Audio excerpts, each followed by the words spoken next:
નમસ્કાર દર્શક મિત્રો, જનરપન ન્યૂઝમાં આપનું સ્વાગત છે। હું છું આપણો મિત્ર કંચન પરમાર। આવો સાંભળીએ આજના મુખ્ય સમાચાર। વડોદરા શહેરની ક્રાઇમ બ્રાન્ચે એક મોટી સફળતા મેળવી છે।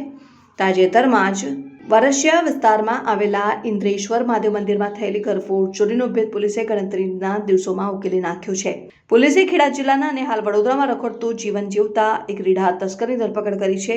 હરણી પોલીસ સ્ટેશન જુગાર બાપોદ અને સાવલી પ્રોહિબિશન ડાકોર ઠાસરા અને આણંદ ચોરી અને ઘરફોડ ચોરી કુલ 11 જેટલા ગુનાઓમાં સંડોવણી ઘટનાની વિગત મુજબ ગત 6 માર્ચની રાત્રિએ વારસિયાના ઘનશ્યામ પાર્ક સોસાયટી સ્થિત ઇન્દ્રેશ્વર મહાદેવ મંદિરની જાળીનું તાળું તોડીને અજાણ્યો શખ્સ અંદાજે 45,000થી વધુની મત્તા ચોરી ગયો હતો। ક્રાઇમ બ્રાન્ચની ટીમે સીસીટીવી અને હ્યુમન ઇન્ટેલિજન્સના આધારે તપાસ હાથ ધરી હતી। દરમિયાન બાતમી મળી હતી કે સરદાર એસ્ટેટ પાસે એક શખ્સ ચાંદીના મુગટ વેચવા માટે ફરી રહ્યો છે। પોલીસે તાત્કાલિક દરોડા પાડીને 25 વર્ષીય રોહિત કુમાર સુરેશભાઈ બારોટને ઝડપી પાડ્યો હતો।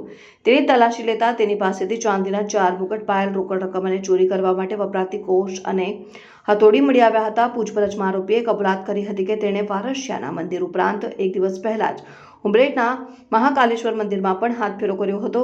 હાલમાં પોલીસે આ આરોપીને વારસિયા પોલીસને સોંપવાની તજવીજ હાથ ધરી છે અને આ ધરપકડથી જિલ્લામાં બનતી મંદિર ચોરીની અન્ય ઘટનાઓ પર રોક લાગશે તેવી આશા છે।